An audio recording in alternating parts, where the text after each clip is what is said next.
Welcome to the Hardaway, aka the Three-Man Jalen Week, aka the best victory since LeBron, D-Wade, and Boz, live on YouTube on a Monday this time. Since she got things to take care of on Tuesday, we're here on a Monday at 7 For o'clock. sure. We're here on Monday at 7 o'clock. But y'all know how we do it, man. We're gonna take care of business today with the NBA. We're gonna get right into it, discussing who is the next face of the league, amongst other things. So if you don't know who I am the walking bucket providing instant offense. It's your boy Savage up here. Get the coach on the sideline, take them to school, on and off the court. And when I say it's really shitty, it's really shitty. Shitty, what's good? Not much, man. Glad to see everybody in the place to be again. I know it's a Monday. I appreciate everyone making their way to our pod today and listening again by tomorrow and Thursday. So that means you need three times you need to listen to this podcast. 3 times for the big 3. We also got your favorite DJ's DJ, Sample Man himself, Mr. Tesh. What's good? What's good, y'all? What's good, fellas, man? Happy Monday to y'all. You know, St. Patty's was yesterday, so it's a cool Monday for me, man. Got something to sip on. If you got something to smoke on, go ahead and light it. It's that kind of day. It's that kind of pod. Man, what up, Sour Patch? Yeah, smoke.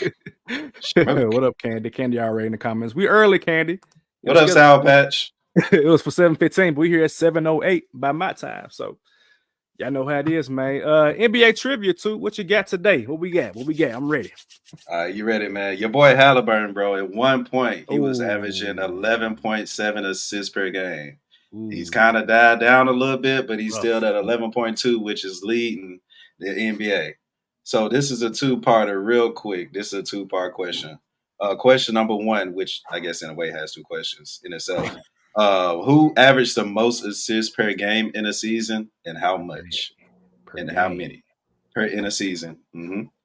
Again, who averaged the most assists per season in a season, and how many did he average? It better not be Steve Nash. It's not Steve Nash. John Stockton. It is John Stockton. That was a good one. It is John Stockton. Pick and roll, baby. John Stockton. It is John Stockton. Give me that number.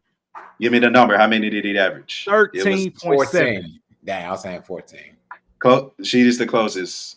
In the 1989-1990 season, he averaged 14 and a half assists. That damn pick and roll. That's why Crawford known as the second leading scorer. Well, was the second leading scorer of all time. Mm-hmm. All right, question number 2. We're gonna keep it going, man. Since 2010, I want y'all to name the top 5 leaders in assists per game.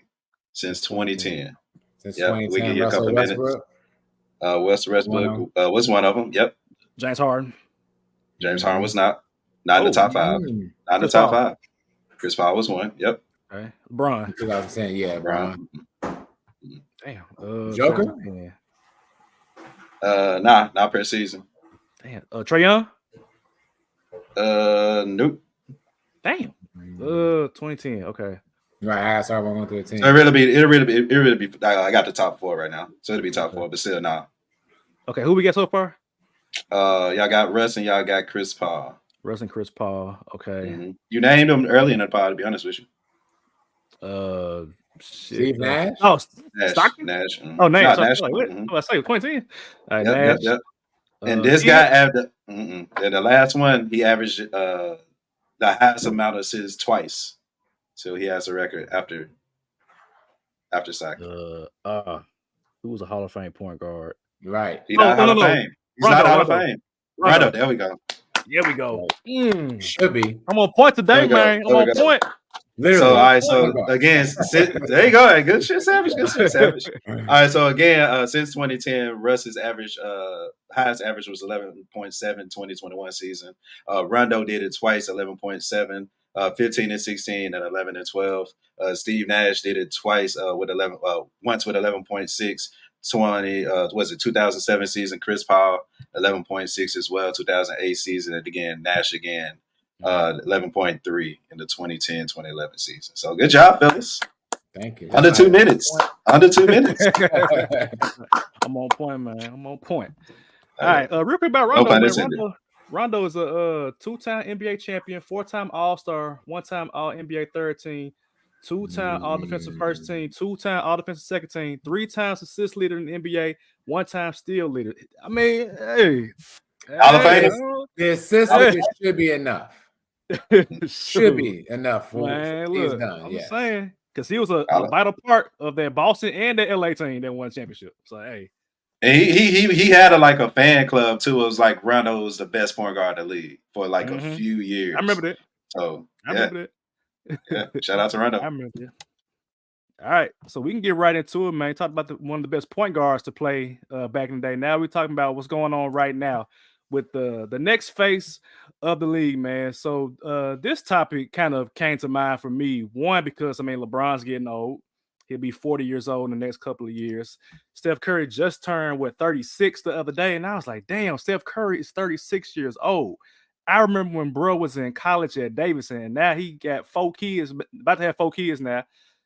So at some point, Aisha gonna be like, "Hey, Steph Curry, it's time to come home and take care of these kids now. We're gonna be in college before you know it, man." So that led me to think, like, okay, if LeBron is gonna be out the league at some point, Steph Curry is gonna be out the league. These are your main guys who have been the face of the NBA for the past, really LeBron since he got in the league, but Steph Curry, with the championships and all of that and the shooting, was also a face in the league. So that led me to wonder, like, who is going to be next? Who's going to be running the NBA, not only just by being successful on the court, but also being somebody that the kids want to be or be inspired by off the court with, like, shoes, with popularity, with social media, all those things. So my challenge to myself and to the guys here was to give us the top 3 players who are going to be the next face of the league. So who wants to go first with their top 3? I can go. I didn't when you said the shoes, then I was like, man, my guys, shoe deals. I mean, it's your opinion. It's your opinion, man. When you're talking about the face of the league, and realistically, you're talking within the maybe next 2 years, the passing of the guard, to be honest. Not LeBron being done in like 2 to 3 years. Steph is on a downward slide, so to speak, from his prime. The names that came to me immediately that I just mulled around with, one is, I believe, Shai Gilgeous-Alexander should be one of the names that should be the face of the league. What makes it more challenging and difficult for him to be the face of the league is that he's in Oklahoma City, which is unfortunate. But it didn't stop KD. It didn't stop Russ from being big-time names. So hopefully we can look into more of the small markets and be okay with SGA being one of the faces, or one of the 3 faces that I want to name here. He's one.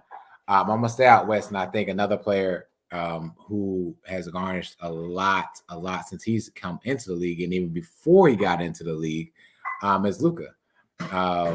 Everything that Luka can do, his ability to also be more international at times with players.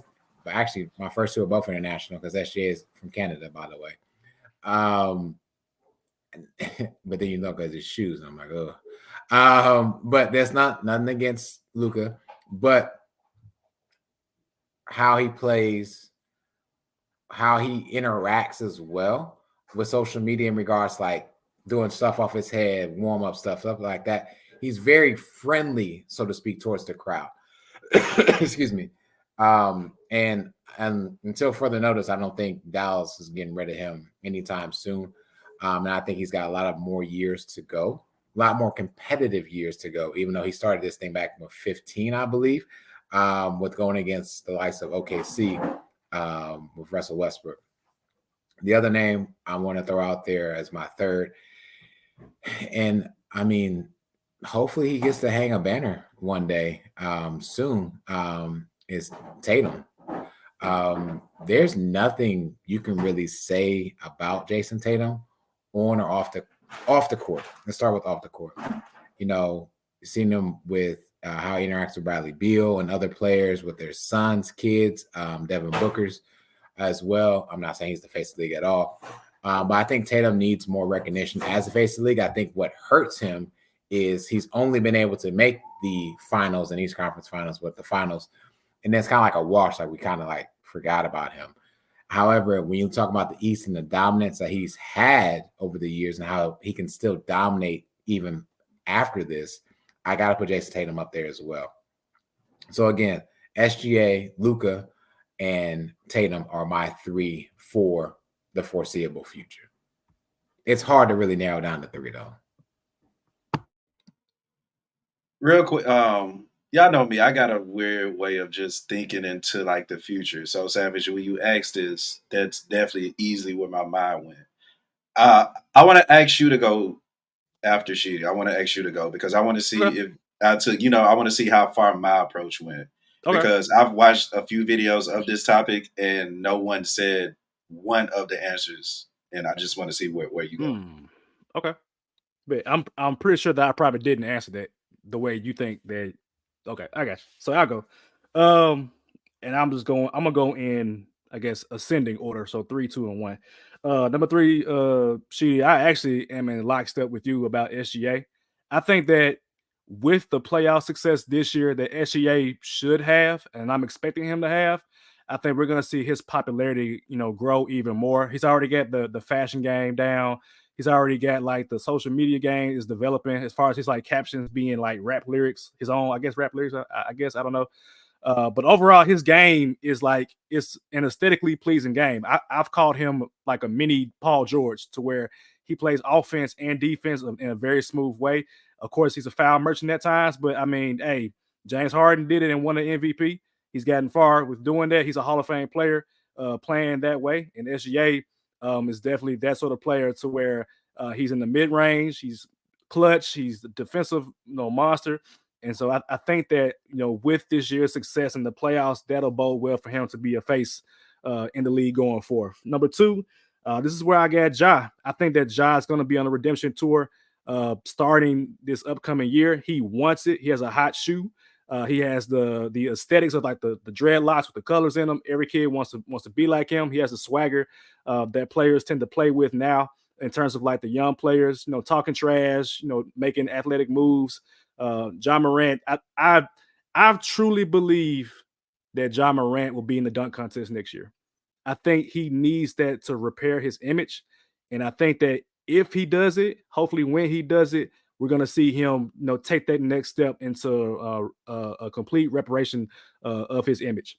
And then number 1, also a hot shoe in my opinion, I got Anthony Edwards. I think Anthony Edwards this year, he has the highlights. We saw that defensive play at the end of the game where he missed a free throw and then go down court and chase down, block, hit his head on top of the rim. He literally is a carbon copy of Jordan to some extent, man. Not that he's like Michael Jordan, obviously, but he's 6'6", like 220, solid, plays offense like the best of them, plays defense when he can, sit in the chair. And it sucks that he's in Minneapolis in terms of like his popularity, because if he was in New York or LA, he would be the most popular player in the league right now. You know what I'm saying? And with him, essentially, he's about to be the poster boy for Adidas right now, man. Like, I mean, you had James Harden at one point, you had T-Mac at one point, you had James Harden. I mean, like I said, and now you got Ant-Man, who has an assortment of colors with his shoes, man. Them shoes are nice. And so if he continues to play well and plays well into the playoffs, I think that we're going to see Anthony Edwards, already with a great personality, be the top face in the league. So my number 1 is Anthony Edwards, 2, Ja Morant, and 3, SGA. I like both of y'all's for sure. Savage, two of yours for sure are on my list.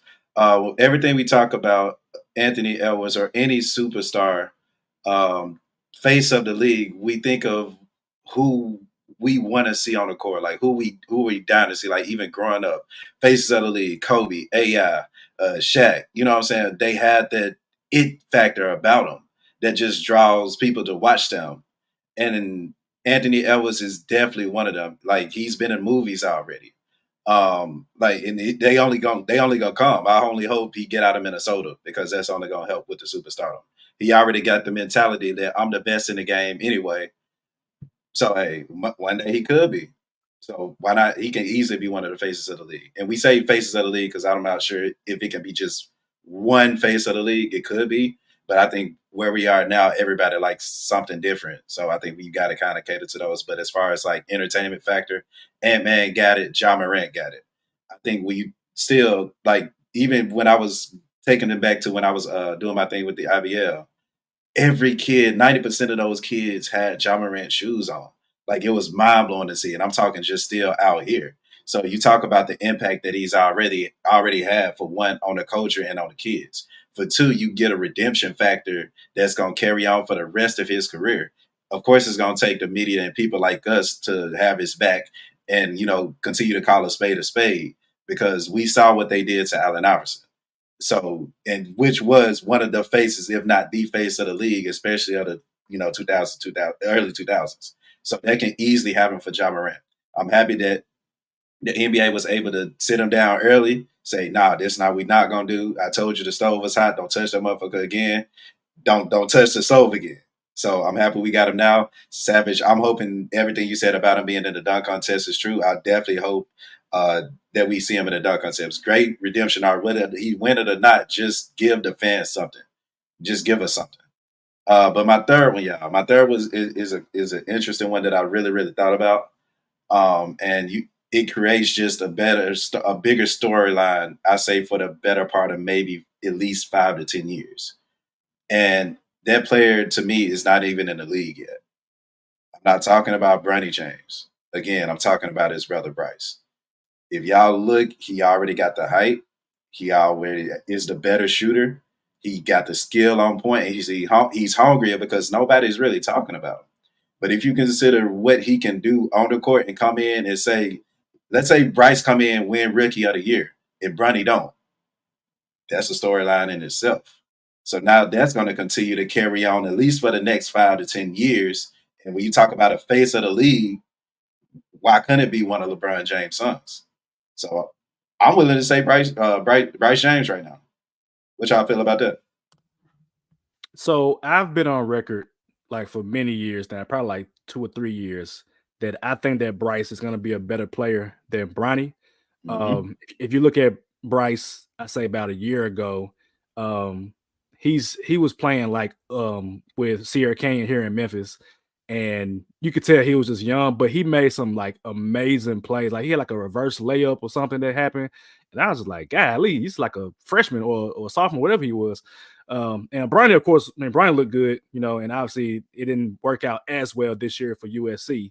But we all know that Bronny's gonna take some time. He should take time anyway. But I don't know how well Bryce is gonna be, because I feel like in order for Bryce to be the face of the league in, I guess, like next 2 to 3 years or 5 years in your case too, you're saying over the span of a couple more years. I don't know. He's gonna have to measure up to his dad. You know what I'm saying? That's the crazy part about it, is like he will never be as good as LeBron James. I will put. So let me ask you that real quick, because I think Bronny would take much of the hit. I think he'll take more of the punching hit at first. Okay. What you think? I think Bryce, in order to be a face of the league, Bryce would have to, be an all-star. Actually, he had to be Rookie of the Year, like, or at least be in competition once he gets into the league. I think both of them get in the league, Bronny and Bryce. But if I had to bet money on it, I would say he'd be I can't say yet. I really can't say yet, honestly. But he is a better player, in my opinion, than Bronny. But I mean, shout out to you two for thinking that far ahead. I mean, you gotta be really thinking about this shit. Yeah, exactly. Let's think about it. It's Monday, man. It's Monday thoughts. Yeah. I think Bronny will take the first hit, yes, but Bryce will still get some of it too, because it's not like they're far removed. It's not like Bronny and Bryce have like a 5-year gap or something like that. Like they're like right behind one another. So the criticism that Bronny will draw, yes, but 90% of that criticism is going to fall on the Bryce as well. It is what it is. If you ask me, Bronny has the IQ. Bryce has the athleticism. Yep. And so when Bronny ain't gonna grow no more. If Bryce can Bryce still growing, bro. That man huge. If Bryce can get some more of that IQ that he needs, Bryce is definitely going to be better than Bronny will be if that IQ works out. But I do like that you, again, forward thinking about it all. But it's hard to live in the shadow of your father when your father is arguably the face of the league. I mean, hell, how many games do the Lakers not play on TV? I want that number. I feel like they play every game on TV. Yeah. But yeah, I really like your takes though. Both of y'all take, but that Bryce thought is different. I almost said Cooper Flag too. Cooper Flag for next year. I think, man, look, Cooper Flag is like if for those of you listening or watching, if you have not watched Cooper Flag, man, Cooper Flag is like both ends of the court, 6'10", blocking your shot, getting every rebound, talking shit to you. Like I like Cooper Flag a lot. Like whoever get Cooper Flag, I hope that Washington gets Cooper Flag first of all, just because I think American flag, Washington. Like I think that'd be a nice. Oh, that's crazy. Marketing technique. That's crazy. I would love for that to happen. It's like when Paul George said, "I'm gonna go PG-13." That's exactly. wild. Exactly. That's wild. But I'm looking at Cooper Flag because I feel like Cooper Flag's gonna be like the next like he's gonna be Laurie marketing if Laurie from marketing was like already ready made when he got into the league. I think that's what I think. But I'm gonna stand on Ant-Man, Ja, and SGA. I think those are gonna be the main guys. And I didn't pick a big man because I think big man, unless you like Shaq and got a huge personality or something like that, like Wemby. Giannis got a personality. Giannis 31 years old, man, or 30 years old. He's 29 years old. He kind of old. But like with Wemby, I would have to see more personality from Wemby. But I think the barrier is the language. But his game, I mean, the game is there. It's just a matter of like, can you be a personable person, for lack of a better term, you know? And I don't think Wemby has that. But I mean, I ain't gonna sit here and act like Wemby ain't gonna be that dude in a couple of years. He that dude right now. Bro had what 33, 14, 7 and 7 the other day. Come on. Shout out to Wemby. Hey, come on. But yeah, you mentioned LeBron James, and you also mentioned the topic of, do NBA players fear LeBron? So I'm gonna play this clip first from Shaq's podcast, and he had Mario Chalmers on, and he kind of discussed the topic of, do players fear or have they feared LeBron James?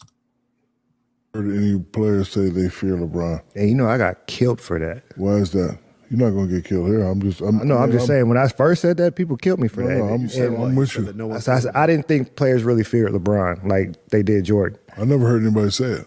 And it's not that you shouldn't fear Bron. I just think at the end of the day, Bron has been through so much that he wanted to be liked. So it was kind of like, and he is a nice guy. Yeah, I'm gonna do things now where like people like me, people respect. I mean, you're always gonna respect what he did, but you actually like Bron and want to be a fan of Bron now. So I think that's what that was.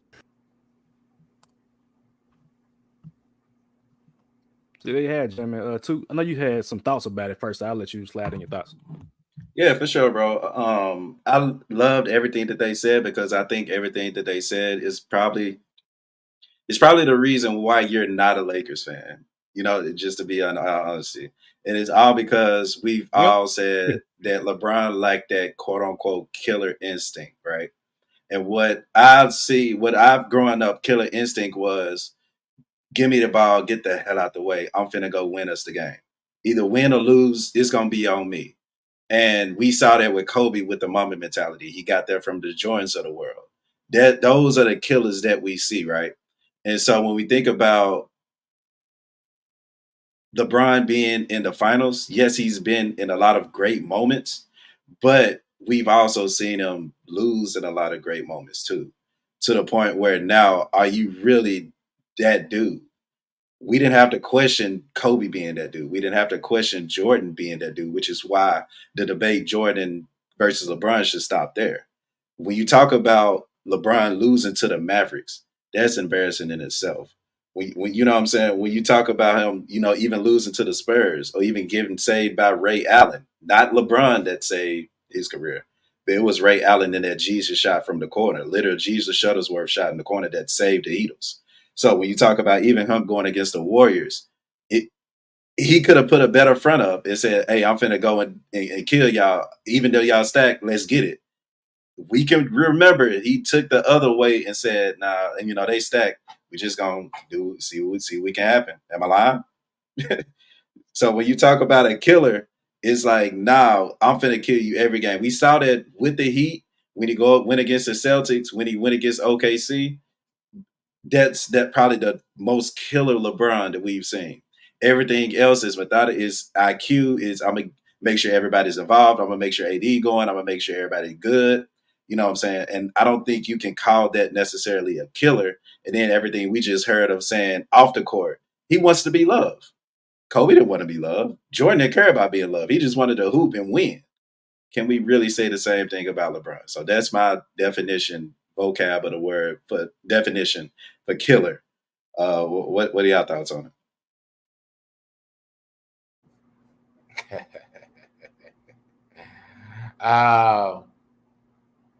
I don't care. I don't care if LeBron James is feared or not. You're exactly right. Like it's not his personality. He's never been a person that I don't know. He was always like, I'm with the guys, I'm with the fellas, whatever. This is all the way back to Akron, St. Vincent, St. Mary. And I watched him win a state championship. Well, actually, they lost that one. But I also watched them win another one. And to me, if you want to talk about, I'll take that. Talk about fear. This man deserves 3 statues. 3. 1 in Cleveland, 1 in Miami, and 1 in Toronto.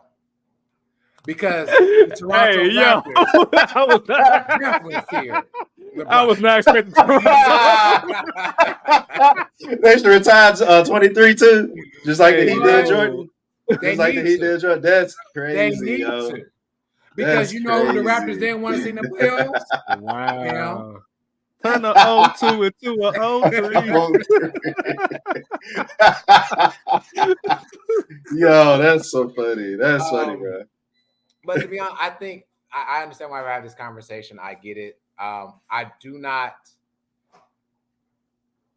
I will forever put LeBron on that pedestal to me, because to me he is the greatest player that I have seen.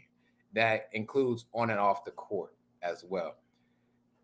You're right. Not you're right, but Michael Jordan was not someone that you went and talked to after the game. You just didn't. He was probably gambling or going to go golf and other things. So, and she, as my wife just said. That's crazy. So, I on the court, and I think Jeans tweeted this. If you on a fast break, you sure you ain't got something in the back of your head? Think about, is LeBron gonna catch me? Is he that guy that's going to take over the game? We've talked about this ad nauseum. It's not him for real. It's not. But when we were down 3-2 in Miami against the Celtics, who shined? Him. He shined and he dipped. And she did get kicked out. He shined and he dipped. Man, those who are on audio, she just got kicked out of the podcast. He'll be back though. Maybe he spoke ill of the basketball guys and they struck him down. I mean, he was speaking truth, and still, like anybody listening, you're talking about somebody that's literally from Ohio, so literally saw LeBron, and his favorite team is the Heat. Mm-hmm. So he's seen LeBron. Mm-hmm. I think for me, it's because I mean we've had the privilege of seeing LeBron James from the very beginning, like even like she's from Ohio, obviously, but we saw him, playing on ESPN with St. Vincent St. Mary against like Oak Hill. That's cool. You know what I'm saying? So we've seen him from the very beginning. And I think people will fear, like, I mean, obviously Toronto fear LeBron, because I mean, once LeBron coming across their border, it's like, oh shit. how we losing today? You know what I'm saying? Like they literally had to get rid of DeMar DeRozan because it was like, all right, we done lost so many times that we can't even afford to do this anymore. And of course, they went and got Kawhi and took care of business. But I think about Golden State, right? Candy said nigga need more bandwidth. I think about Golden State, right? And Golden State obviously won that first matchup between Golden State and Cleveland. And then LeBron came back and he had Kyrie. Kyrie was his killer on that team. You know what I'm saying? Kyrie's not afraid to take that shot. Kyrie wants that shot. we literally saw the 40 and 40 game from LeBron and Kyrie. So he did have, somebody with him that had that mentality. But I mean, LeBron James was still LeBron James in that series. Ultimately, he did win Finals MVP in that series, and he had the chase down block. Speaking to Sheedy's point about the Genies talking about LeBron chasing you down on the fast break. And then Dre did get suspended though. Draymond did get suspended too. But that's part of the game, young blood. He's been getting suspended for the past 10 years. The beginning. Right. So I think about the following year, after that year, where Draymond Green, speaking of him, thank you too. Draymond Green calls who? Your boy, Kevin Durant. Why? Not because of Kyrie Irving, but because of LeBron James. And Draymond essentially said, we can't beat LeBron without you on the squad. And I think you would, to some extent, agree with that. Matter of fact, ain't no song. I fully agree with that. To some extent, you agree with that. So yeah. Killer Durant. That's when Killer Durant came about. Right. And so from that, you have to assume that there was some level of fear with LeBron James. Now, if you want to compare that to Kobe Bryant or Michael Jordan, as Sheedy comes back into the fray. Welcome back, Sheedy. I'll get everybody in their assigned seats. Thank you.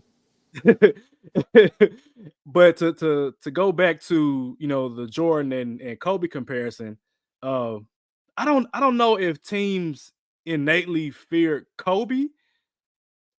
I think it was more about respect with Kobe. Just speaking from somebody that watched literally most of Kobe's playoff runs.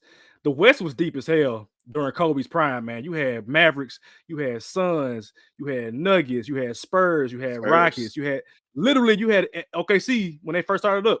You had literally everybody, and Kings, everybody knew that you need to have your best when you go up against that purple and that gold, because Kobe Bryant gonna take care of business one way or another. And so I don't think it was like a fear, like I don't want to play Kobe. It was more so like, all right, we got to lock in. It's Kobe, dog. It's Kobe this time. But I think it's a mixture of, yes, people didn't really fear LeBron, but also I don't think people want to go up against LeBron. Ask every team in the East Conference at that time when he ran through everybody in the East Conference until he ran to the Warriors, man. So I think it's a little bit of fear, maybe not as much as Jordan or Kobe, but I think they lying if they said they ain't fear LeBron. I think they lying. Yeah. She don't got to finish your point from earlier before you get kicked out. I have no idea. However, what I will say is, answer the point is just like, what's up, Ryan? It's just about respect.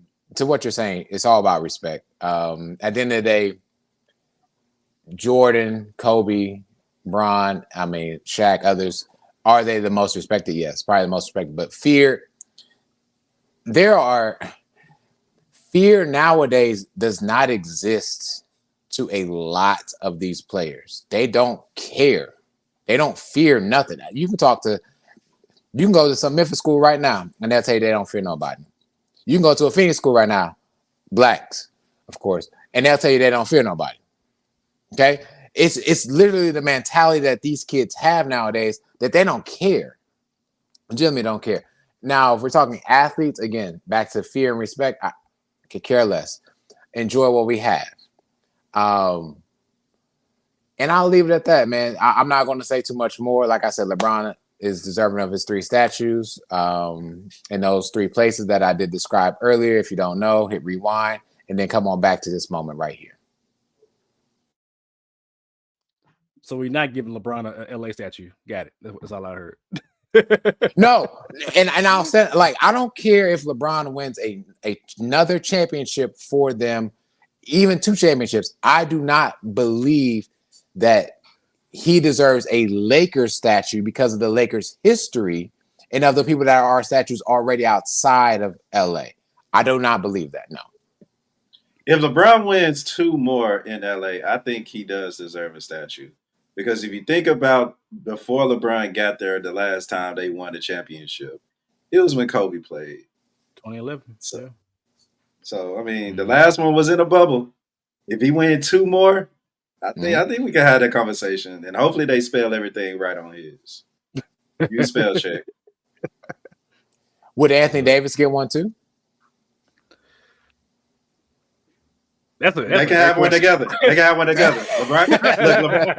LeBron can be lobbing it to AD. How about that? Hell nah. LeBron can lob it to AD. Because if you ask me, that bubble championship was AD. I mean, talk about it. Talk about it. True. Hey, That's true. Who guarding AD? Yeah. Who guarding AD? Mm-hmm. Put that on the statue. Who guarding AD? Hashtag And don't misspell that. GAU. Okay, you're like what? Oh man. All right. So we are currently in again E dash. Oh, real quick, Savage. Go ahead. Oh yeah. Back to the killer, real quick. The killer conversation. Who would y'all say is the quote unquote killer in today's? I know, like I said, it's more of a respect thing, but I mean, killer respect is all in the same in basketball. It's basketball. But who is that guy? Or I guess two guys if you can't just think of one. The guy for me is that boy in Denver, Colorado, Nikola Jokic. when that man on the court, it don't matter. It's a pass, it's a shot in your face at 23.9 seconds on the shot clock. She saw it firsthand in the finals. Mm-hmm. Nikola Jokic for me. That's the killer of the league. The man is from what, Serbia? That's where he's from, Serbia? Yeah. Or wherever he's from, I don't know. And love horses. Yeah, love horses. That's a mafia sick mindset. right lord boss. Nikola Jokic for me, no question. Next. Yeah, it's hard for me to think of anyone else that's a killer. Like I would want to say, are we saying this season alone a pattern was last season, or like? I mean, right just now? in today's basketball, like even last couple of years, expecting going forward based on reputation, like anything. Yeah, I gotta go with with the Joker, bro. I just he's unstoppable and slow. Yep. That's scary. And even I mean, he tried his best against the Kyrie shot, but I mean, the man moves at his own pace and still makes great decisions, whether it's scoring, whether it's passing. And he's a very, very much underrated defender. Mm-hmm. They don't talk enough about his defense. But in order for that, man, I understand he's 7 feet tall or close 7 feet tall to get those many rebounds and do what he does. People don't really come into the paint against him to that extent. And so I'm gonna double down on the Joker bit right now. Hey, shout out to the both of y'all on agreeing on something dealing with the Cowboys. Like, salute. Wow. I know the rivalry is strong within y'all, but shout out to y'all. Okay. Y'all got Jokic, which I couldn't agree more with y'all, but I'll bring another person in. It would have been Kevin Durant, but he pissed me off last night when he only shot one shot in the fourth quarter. That pissed me off, so I'm not saying him. But I would say it is a player still in the league that's won a championship on every team he's played for. We talk about a Jesus shot earlier with Ray Allen. We literally saw him with his own Jesus shot. When healthy, it should be Kawhi Leonard. It should be Kawhi Leonard. And that's why I think, like I said, going forward, I think that's why we picked the Clippers to be in the championship. So I would love a Nuggets and Clippers matchup just to see who takes it. But like I said, Kawhi won the championship with the Spurs, the Raptors with his Jesus shot. He trying to win one in his hometown with the Clippers, and who's to say he won't? So yeah, might be Kawhi. Might be Kawhi. Not mad at that. I'm gonna tell you what you are mad at too. Your playoff. Oh yeah, yeah. You know what I'm saying? The Pistons just got eliminated the other day, which means they are now in our offseason outlook series. And the question that I had to you, gentlemen, because I'm gonna ask you again one question each time a team gets eliminated in reference to their offseason. Mm-hmm. Who should the Detroit Pistons build their team around?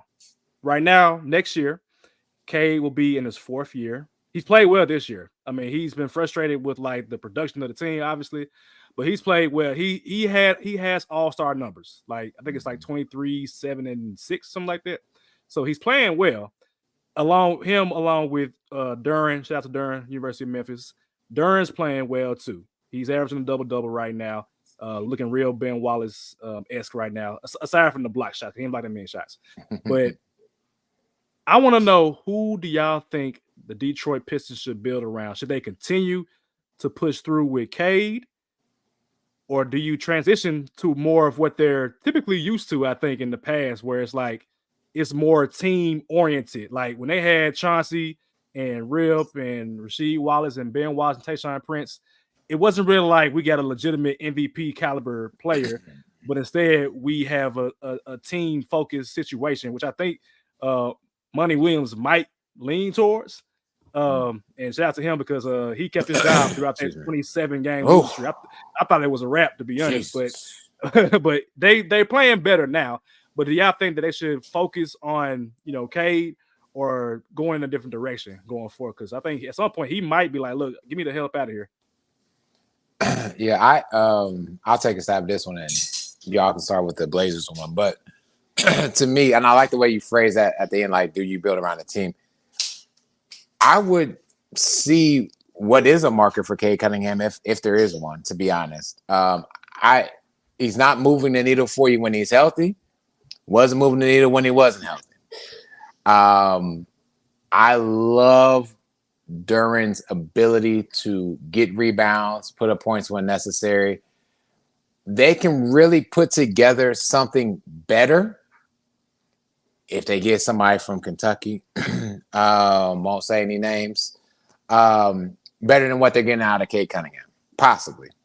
Not possibly. I'm saying yes. And move away from Cade Cunningham. I don't see it. You're right. He's putting up all-star-ish numbers.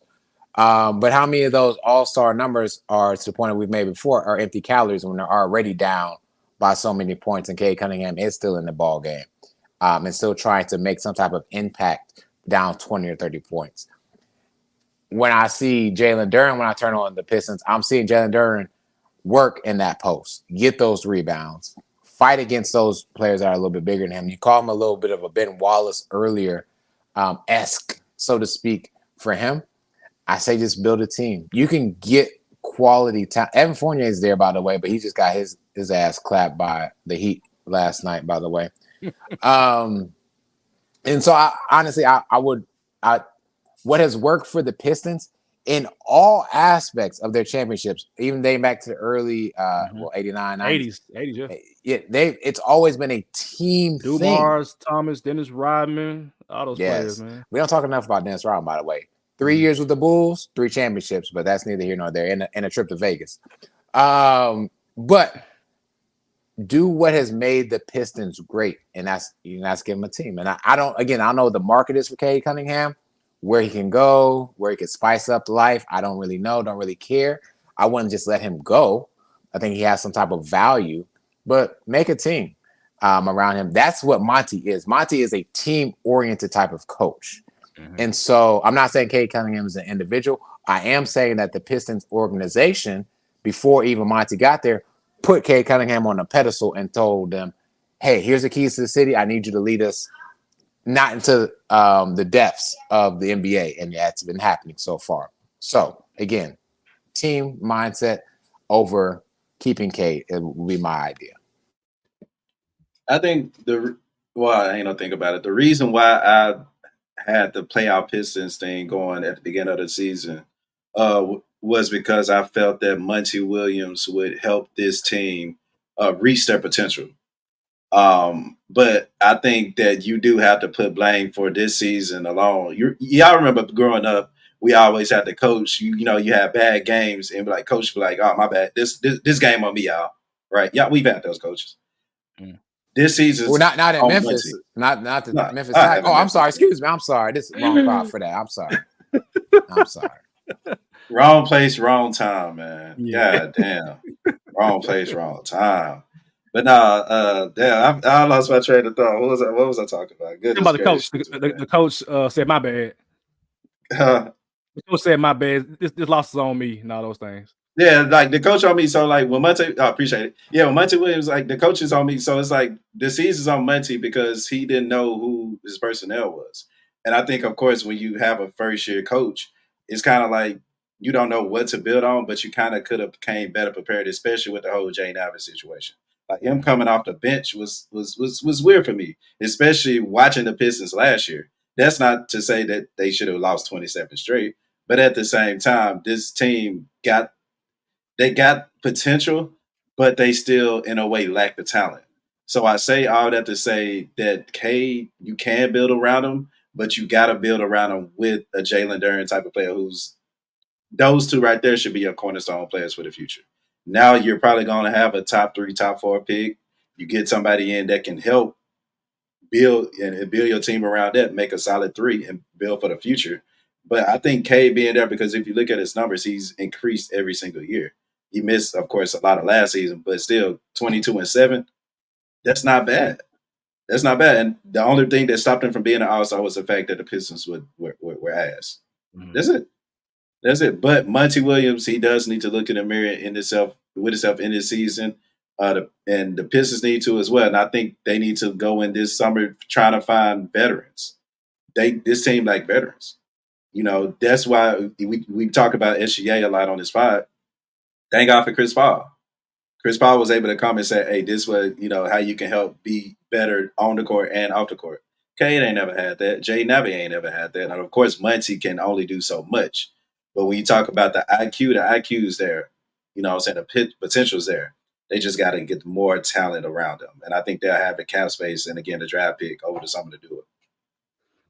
I'm a big advocate for not having too much redundancy or too much quality redundancy. And I feel like that's the case with Cade and Jaden Ivey. Like, they're both going to be ball dominant guards. I mean, I think Jaden led them in assists the year that Cade got hurt. And then Cade is obviously the point guard, but he's a 6'6" like point guard that can score as well too. I mean, he's leading them in scoring and assists.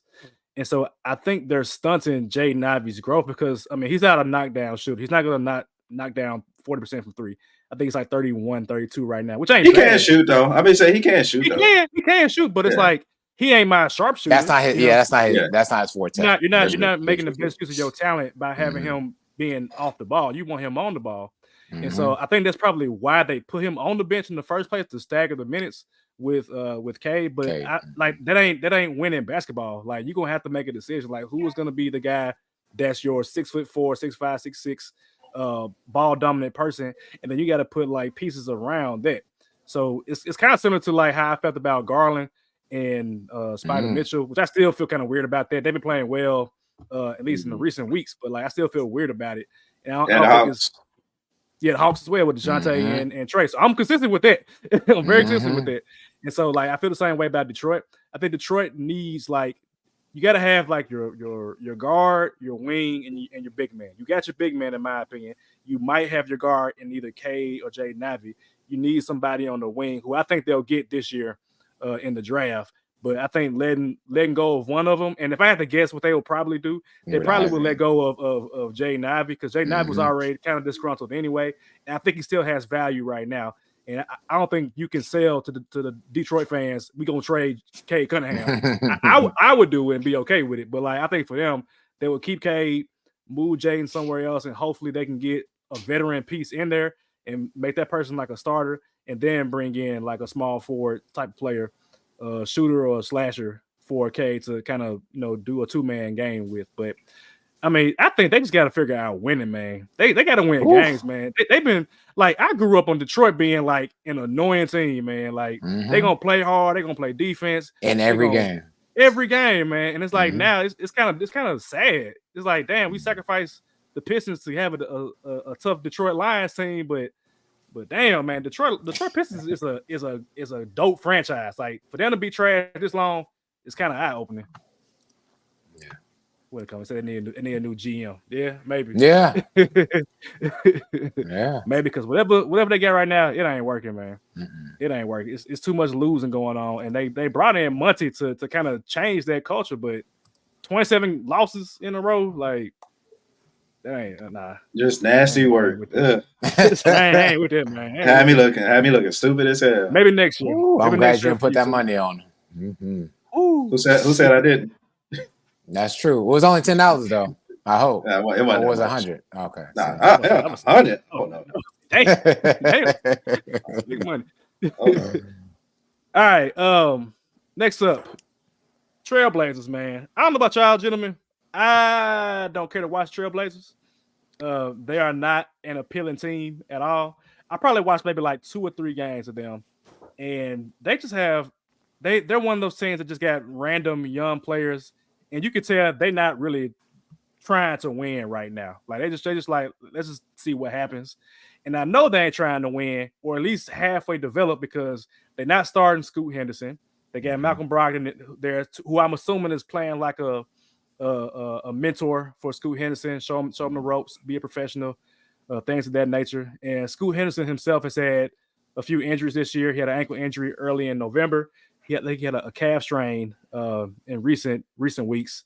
So he's been kind of up and down with his development for the season. But I mean, I'm not really surprised because he's a point guard, and point guards take time to develop. I mean, we just mentioned Kay Cunningham. He had a questionable first year. He couldn't buy a bucket, but now he's a 23-point per game scorer, getting a little bit more comfortable in the league. But with Scoot Henderson, man, what do y'all want to see from Scoot Henderson next year for him to show y'all that he's progressing in the league? For me, I want to see a jump shot. Like he already has the physical traits. He's big. He can play defense. He's physical. But in order to survive and to be respected, you got to make a jump shot, man. To compare it to somebody else, there were teams that were sagging off of Ja Morant early on in his career. And we saw a little bit last year and even a little bit this year once he came back from the suspension, where Ja Morant was making these teams pay with knocking down that shot. Scoot has never really been a knockdown shooter. And I'm wondering for him, because he's so physically strong, is it a matter of like he's shooting too hard at the rim to where he can't knock it down? No, if Russ can do it, he can do it, man. Right. Even Russ had like a rough start at the beginning. But for some reason, Russ was able to be money from that mid-range in OKC. Like he was, his pull-up jumper was money. So for me, I gotta see a jumper from Scoot Henderson, man, because like I was kind of iffy on just his overall trajectory. I mean, I knew he had the physical talent, but it's a matter of you got to have a jump shot in order to be viable in the league. But what do y'all think? I'm trying to figure out why there was so much of a debate that we had, and I'm not just saying anyone, but all of us, about him and coming from the G League. I G League highlights fooled me for Scoot. I can tell you that, to the point where I'm like, why did the Hornets not get Scoot? Like, I still would have got Scoot over Brandon Miller, but lo and behold, management saw something different from Charlotte. Thank God they did, because Brandon Miller is hooping, by the way, ladies and gentlemen, over Scoot Henderson. So I don't know what I want to see out of Scoot Henderson. I do know what I want to see. Glimpses of what I saw with him in the G League. It's that simple. I understand it's going to take time for him to develop. To say that Malcolm Brogdon is starting over you, I guess because Malcolm Brogdon wasn't he Rookie of the Year? No. Yeah, Rookie of the Year. Maybe he was trying to learn how to be Rookie of the Year. I think he was Sixth Man of the Year too, if I'm not mistaken. He's something. Yeah. He's something of the year. But Scooter's Bench of the Year right now. And so are we going to fall into the same situation with Scoot Henderson, with Anthony Simons as well, with the Blazers? Because eventually Malcolm's going to have to move on. And I don't know, man. Bad situation for Scoot. I don't think anyone else will take him on after this. And the teams that we've named on this podcast today, the Blazers and the Pistons, ain't no veteran going to come and play for them. Nobody. So how do you have to trade stuff away, which would be, I guess Jeremy Grant. I don't even care what his value is. Probably him and Simons, to be honest, because I'm tired of Simons with the Blazers, man. I feel like he's just there. Like he's just there to get a check and get buckets. Like he don't. I don't know what Anthony Simons is. I don't. I mean, I know what he is. I know he can score. I know he don't play defense. But like he was there with Dame when Dame they weren't doing anything post CJ McCollum, and it's like now he's just like a light skinned dude that can get 25 points a game. Yeah, he's like Zach LaVine basically. Wow, it's literally what he is. Man, I'm gonna leave that Zach LaVine comment alone. But the Blazers are in a bad position. They're going to continue to be in a bad position. What got them out? What made the Blazers relevant was drafting and getting Dame Lillard. The Blazers won't be relevant again until they have a good draft choice and pick. And I'm not sorry for that. That's just how the Blazers have been post Sheed, Wallace, and them. That era after that, no one's really talked about the Blazers unless Damian Lillard was to be talked about. CJ McCollum as well when he got there as well. So to me, Scoot has no choice but he's going to phase out. I'm going to go on record and saying he may get a second contract, but he's not going to get a third at all. So you think he'll be a bust then? Yes. Ooh, I lean more towards bust too as well, honestly. But go ahead, too. Mm-hmm. I wholeheartedly disagree with the both of y'all. I agree with y'all about the jump shot. Like he definitely needs the jump shot, at least develop some kind of mid-range to make him more effective and be more of a leader on the floor. But when you talk about the Blazers and Scoot, I think that we kind of got to look at the front office or their front office, and that be the reason why they're hindering him. Because if you talked about Dame Lillard being drafted by the Blazers. When he got drafted, he literally came in and got the keys to the organization. You talk about Scoot, that's not necessarily the case when you got somebody like a Jeremy Grant still putting up 21 a game. Shout out to Jeremy, that's my dog. But front office management should have had him gone out of Portland. You talk about Anthony Simons, who you could definitely get some. That's 15, 20 points a game. Even if somebody was to put him off the bench, he a bucket. But still, you're still hindering and taking the ball out of Scoot's hands. And again, the Sheedy, we saw from the Ignite in Scoot Henderson, give him the ball and let's see what you can do, young fella. He really haven't had that chance because, again, you still got Malcolm Brogdon, who's starring point guard, got the ball in his hands. He should not be on this Blazers team. I don't care what nobody says. He's way too good of a player to be on this Blazers team. So you got all three of these players, and you got somebody that believed that there's a top 5 center in DeAndre Ayton. When is Scoot gonna be able to shine? Yeah. So that's my thing when I look at Scoot Henderson. Does he have the talent? Absolutely. Does he need work with the shooting? Absolutely. But the body's there, and the talent and the eyes there. So I think he will get a second and a third contract. It'll probably be with the Blazers, but they got to give him the keys and let him go, and then see how they can build around him and who their top 5 center in DeAndre Ayton and see where that goes. They said it, not me. They said it, not me. I didn't say that shit. My fear with Scoot is that he will end up becoming like Chris Dunn, man. Like Chris Dunn was like what top 5, top 4 pick from was it Providence? I think Providence. When he like the top point guard pick that like everybody. Like and he was. I mean, he had like he was like a senior though, so he's a little bit older, so he was more established. This is what he is. But my fear is that he can't shoot. He's just 6'3" and 210 pounds, and he just doesn't do anything particularly well that has long-term success in the league. Like he's gonna have to be able to shoot in order for him to get respected. I mean, we've seen De'Aaron Fox, for example. He was not a good shooter when he came to the league, and now he's obviously a much more respected scorer. He had to go into it, bro. Fox and Scoot Henderson, I think Scoot was more sought after coming out of college, but I mean, Fox is a Kentucky yard, and we know about Kentucky yards at this point. That's it's true. like that's draft you one, get you one. That's true.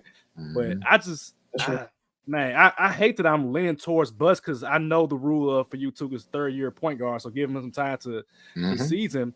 But the Blazers are not even trying to play him right now. They just got him. I mean, I know he was hurt, but he's been on the bench, and I'm like, if your team already sucks, why is he not starting? Like I don't. Right. That's why we got to look at them. That's why we got to look at them. It blows my mind, man. And to me, like with the NBA draft, it's not about where in terms of like positioning, but the organization, and like they just shitted on him this season, man. I know he was hurt, and you trying to get him back, but when you take this player that high and he's a popular player, you gotta play him, man. I hate when they do that stuff. Like so, for example, like with a quarterback in the NFL draft. Sure. Like if you're a 1st-round pick, you playing. I'm sorry. Like I just wasted a resource on you, and you not playing. Like I don't get that, man. And we see it's a sink or swim league. Either you're gonna play well or you're not gonna play well, and we'll figure it out. We got you for at least 3-4 years, man. We picked you for a reason. We believe in you. Showcase that. Like, showcase that I believe in you as a player, Scoot. I'm going to start you. If you get hurt, that's fine. We're gonna rehab, put you in the G League for a second, and bring you back up. For them to have only started him like what 18 games, that's malpractice as an organization. Ryan says probably need to look at what Bills is doing to develop those young players as well. I forgot that he was still coach. I thought he got fired, to be honest. And I won't be surprised they fired him. I would not be surprised. Like, speaking of the Pistons, like Chauncey Billups, like you got to show that you can develop these players, man. Like, you got to show that you can. Oh, that's crazy. And honestly, if you think about Chauncey Billups in a comparison, he bounced around the league before he settled in. But his comparison as a player, in my opinion, would probably be somebody like a Malcolm Brogdon. So that's honestly probably why he's still there as well. Like, he's seeing the offense through Malcolm Brogdon. So I mean, Scoot may have to dip out of Portland to be great. You know what, too? That's an amazing point, because a lot of the point guards that become coaches, they want an extension of themselves on the court. So that makes a lot of sense. Jason Kidd and Luka. Jason Kidd, makes a lot of sense. So yeah, I'm kind of sad for Scoot, because I wanted him to do well. I mean, I'm not gonna wish him worse, obviously, but like I didn't see him shooting when he got in the league, and now that he's not doing it, it's just kind of like, see, told you.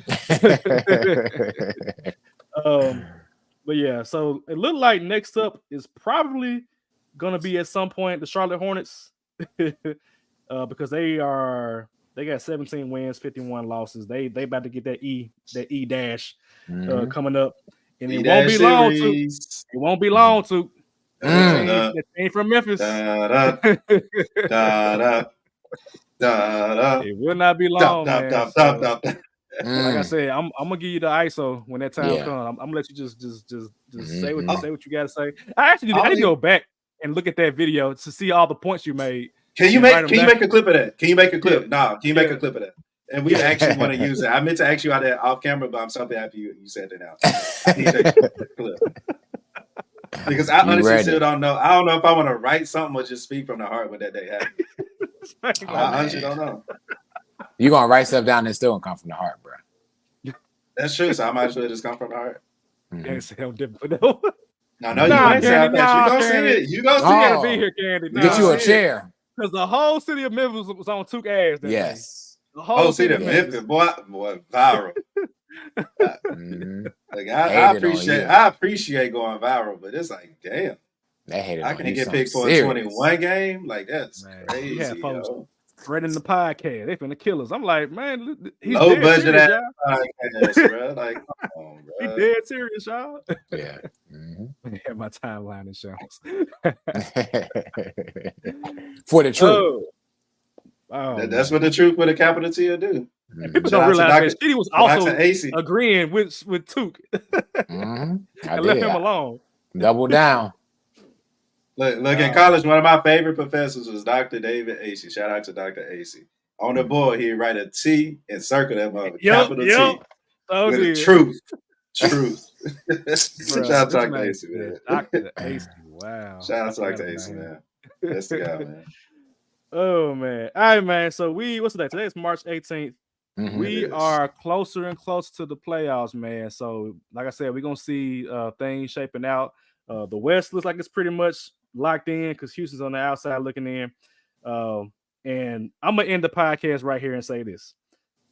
The way it's looking right now, we might have a playoff without having Luka Doncic and Kyrie, Kevin Durant, Booker, and Bill, Steph Curry and the whole team, and or LeBron James and AD. That's what we're looking like right now, which is crazy to think about in 2024. I told you the NBA trying to find the next youngin. They trying to they hurt. They gotta find out. They gotta find out. They hurting right now. Shout out to y'all, man. So we're gonna see how it shapes out in the upcoming weeks, and we back next week on Tuesday, right, Sheedy? I'll let you know. Definitely. Well, we will let y'all know. You're right. Coming back, but we'll be back next week. So stay safe, be blessed. Peace.